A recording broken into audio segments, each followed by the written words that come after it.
Hey Sudbury, Dave Kurt, broker of record with Lake City Realty, coming at you with another episode of the Sudbury Real Estate Podcast.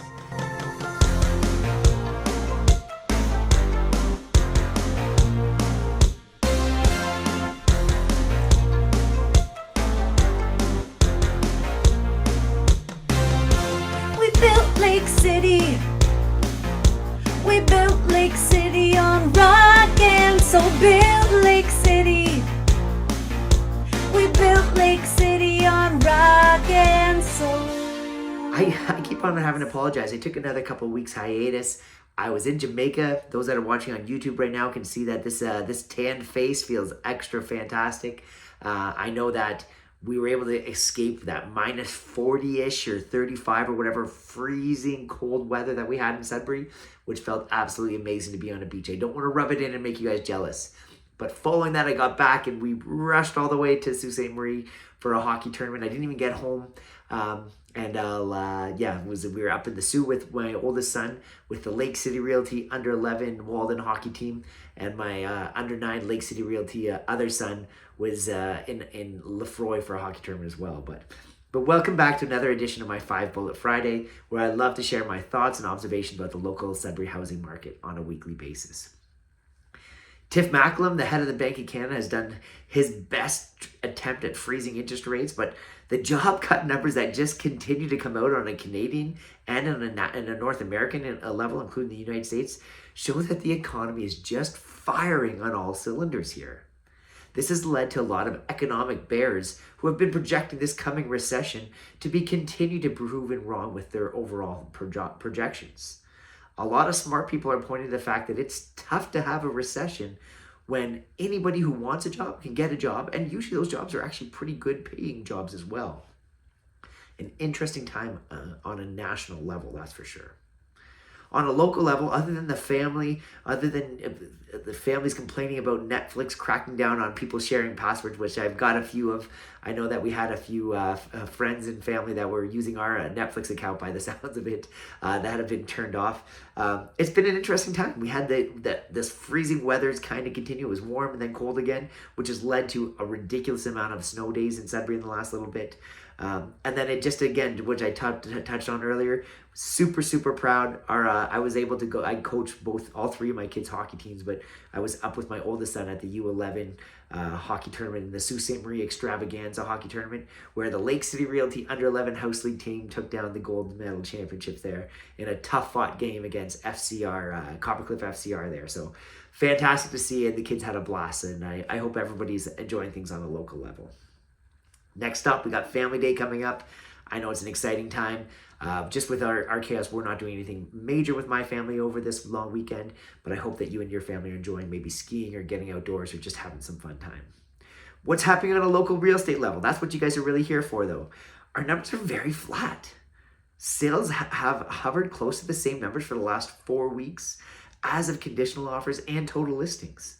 All the while, the big bold prediction I had made that we were going to see a ramp up in new listings continues to be proven wrong.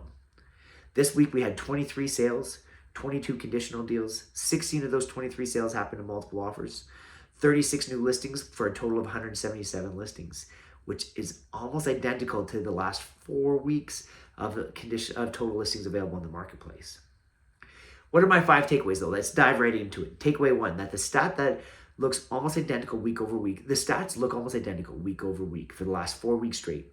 20-some sales, 20-some conditional listings, new listings dropping a little bit, especially for the first week of February, but total listings staying almost identical between 177, which we find ourselves at this week, and a high of 181 over the last 4 weeks.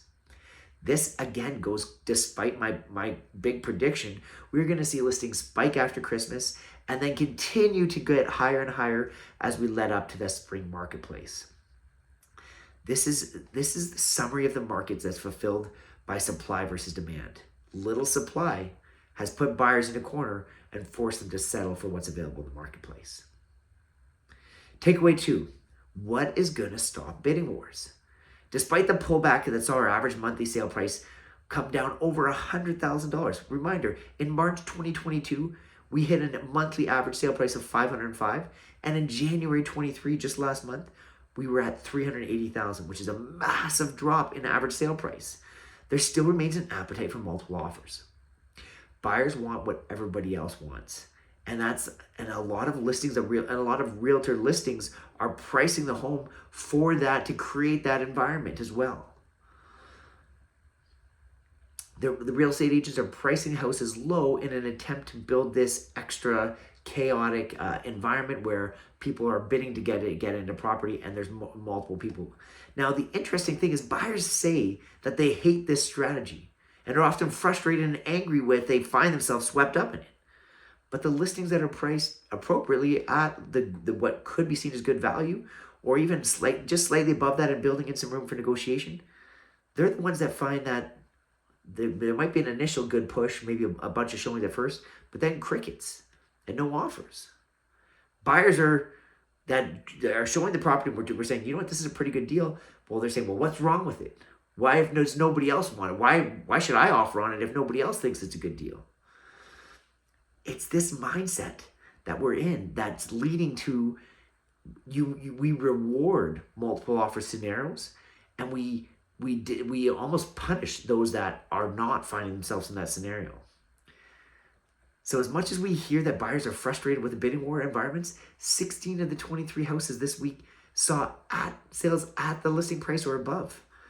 Clearly, it shows that this strategy is still working. Takeaway 3 for the week. The point that plays off the last bidding war bullet point, despite the competition and the fact that so many of these houses are actually selling at listing price or over, this isn't the market of 2022. Buyers are cautious. And often these houses are selling at listing price or just slightly above. Not the ridiculous premiums that we saw happen and play out in 2023. In addition, a lot of these offers that are getting accepted are not just accepted, like with these crazy high price, giving the seller the exact closing date they want and no conditions. Often these multiple offers are coming in with conditions. Financing conditions, home inspection conditions. I've even seen conditions of selling a house be accepted in multiple offers if the other offer was low. It's something completely different and foreign to be in a multiple offer situation this year than it was last year. And it takes some education and some competence and some comfortable to deal with the marketplace that we're dealing with. Sorry about that. Takeaway 4 for the week.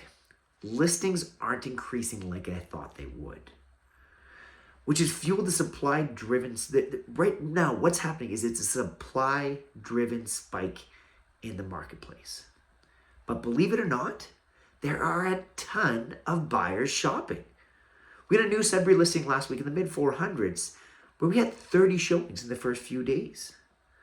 A renovated spot we did an open house at just last weekend in Uptown had 19 buyers come through the open house. I took 4 calls just this week from buyers who are taking steps to get ready to buy this spring. With the increase in rates and the shift in the market, I guessed that the number of buyers would completely pull back and crater this year. Well, that still could play out. The number of people shopping, at least window shopping at this time, is extremely strong. Typically, the buyers in the marketplace want nothing, like the buyers who are in the shopping are the buyers that were in the marketplace last year and found themselves and said they don't want nothing to do with the marketplace. They said the offers are too crazy, they don't want to be involved in this. Those are the buyers that sat on the sidelines and have only recently said, do you know what? Maybe now prices come down $100,000. I'm ready to jump in. Even though payments are more than they were last year when you factor in 4.5% interest rates compared to 1.5% interest rates. The question I keep asking myself is, when this rush of buyers is done buying and ultimately find themselves in the marketplace, will they be replaced and replenished with a new pool of buyers that are going to be looking? Or will there be a lull in demand after these pent up people that are sitting on the sidelines have purchased? That's the tough part to look at. But definitely what we find ourselves in right now is a supply-driven premiums in the marketplace. Takeaway 5, my last bullet point, I like to kind of do some projections on where does the market go from here. As earlier I said, the marketplace is best described as one that is fueled by supply. With total listings staying consistent about that 170s and an increase of buyers, we have seen the shift back towards putting power in the hands of sellers, believe it or not. I think we need to take a step back and take a better look at what's actually playing out with a few different aspects of the marketplace. First, the fundamentals of the marketplace. Payments are still up when we compare values this year compared to what the people were paying last year.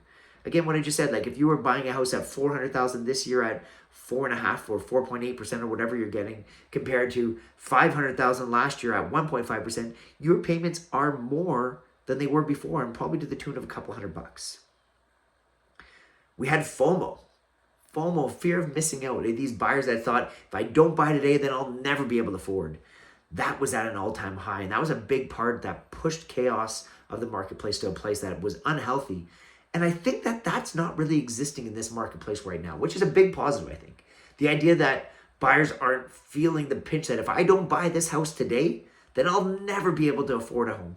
That getting rid of that from a marketplace is critical, and it has been a key in terms of not making things kind of get unhinged when it kind of keeps going forward. Despite some realtors, especially the TikTok realtors, attempt to bring that back in the marketplace. Buy now before rates go up and the chaos of the marketplace returns. And even if that is present, because of that might be even coming back slightly, that's found in Southern Ontario way more than you're finding it in Sudbury right now. The second and contrarian opinion to what the points above may be that we have a house-obsessed population. Not just people in Sudbury, people across Ontario, people across Canada. They spend more time on Realtor.ca than they do with their kids and their family. People love looking at pictures of real estate. They love looking at the granite countertops and the cozy office spaces and how pretty the homes are and how decorated they are. This is what people obsess over. I think that if you get a group of people together for a dinner party, when we get back out there, we're in person now, we're at events. I was at a hockey tournament. Everybody wants to talk about the housing market. This is the number one thing people want to chat about. We are obsessed with not just the idea of real estate, we're obsessed with the idea of retiring on real estate. We're obsessed with the idea of the commoditization of real estate. And that is why I think that we are going to fast forward any kind of price floor that we should expect to find. We're going to find that much sooner because people's obsession with what real estate is. Real estate is not just four walls and a roof. That might be how our parents' generation looked at real estate. Real estate for people now is a vehicle to wealth. It's the idea of buying not just one, multiple houses so that they can rent out or cash flow on or whatever, but that they have something that they're going to hold for retirement so that they can retire someday. People see as being in the housing market is a luxury. Owning a house is it's a luxurious feeling that they can be part of this homeowner class. That's such a weird thought process and something that I don't think is healthy for Sudbury. I think we're going to have people that can afford houses for a long time in Sudbury, but in people that come up from Toronto, it might be a foreign concept that, you know what, they could actually work at two normal jobs and afford a house. You're telling me that a house is not $1.4 million, and that's not the idea of owning a house is something that is obtainable to people. Like, that's a weird thought process, but it's all stems back because we don't look at a house as a place to live. We look at it as a vehicle for wealth. Despite what you think about that, because I don't think that's a healthy thing, but I think that that's one thing. What's it going to take for Canadians to view a house just as a house again? I don't see that happening. I think that we are going to continue to have this thought process around housing as a vehicle to retirement as opposed to somewhere to live, and therefore, even when it shouldn't be pushed higher, and even when the marketplace shouldn't be strong, it's going to be strong because of that. Is the government of Canada helping here? Definitely not, because we're in a country that we need immigration. I think I heard a stat that it's like 1.7 kids for every couple, and not everybody out there is in a couple, and not every couple's having kids. So our population is reducing, and we're relying on immigration to continue to increase our numbers in Canada. So as we rely on that immigration to happen, that means that there's more people to buy the same number of houses. And sure, we're making attempts to grow the number of houses available, and Doug Ford's opening up these green land belts, and whether these developers are actually building or not building, or You could read so much about private deals behind closed scenes between these developers, but we don't have the housing, the number of houses to support the population projections when we factor in immigration. But this is the government making changes that are going to make it harder to own a house in the future. I don't know what the answer is. I think that Tiff Macklem's done his best job he can, the head of Bank of Canada, to really to increase rates to the point where it's like, wow, you got to be serious about being in the marketplace now. Let's get away from the commoditization of real estate. And we saw a ton of investors that were buying in Sudbury really stop buying and pull back and say, do you know what? I can't make that duplex or that basement. I can't make that bungalow and add a basement apartment and make the numbers make sense. So we got people to stop looking at those as straight investment opportunities. And we welcomed some of these first-time home buyers back in the marketplace and people that were living with their parents. And like that was a healthy thing to do. But with the job numbers coming out and our like as much as we try to crater this economy, things are just healthy. Like we're in a really strong environment, economic environment. And again, if you want a job, you can get a job. There's so many openings and they're good paying jobs. It's not minimum wage jobs that are out there. So Tiff McCallum will probably be forced to make another interest rate increase, which should calm down housing and lead to more expensive mortgages. But again, we have that idea of house obsession in the background. Don't get me wrong. With all this being considered, I don't think we're headed to another COVID-like marketplace. I don't think that's going to happen for a long time. I'm 37 years old right now. I don't think in my lifetime we ever see a mid 1% interest rate again. Sub 2%. I don't think from now until the time I die that we will ever see mortgages in the 2% rate or the under 2% again. Maybe we'll see 3%, maybe we'll be high twos, but I don't think we're going to be seeing those kind of numbers. That was the abnormal time in the marketplace. Not now. Now 4.5, 4.8, this is the normal time. This is what we have to get back to accepting as the standard. What does that mean overall? I would hope it means Sudbury's going to be, slow, steady growth and flatlining and not some chaos in one way or another. But I really don't know. I think that as long as we can avoid that FOMO, we're going to avoid unnecessary increases because super high increases lead to super high pullbacks, and that's what we've seen happen over the last little bit. That's my thoughts on the housing market this week, Sudbury. Hopefully you've enjoyed the last 17 or 18 minutes or whatever it's been with me on the mic. Thanks for following me. Thanks as always, guys, and we'll check in with you next week. See you later, Sudbury.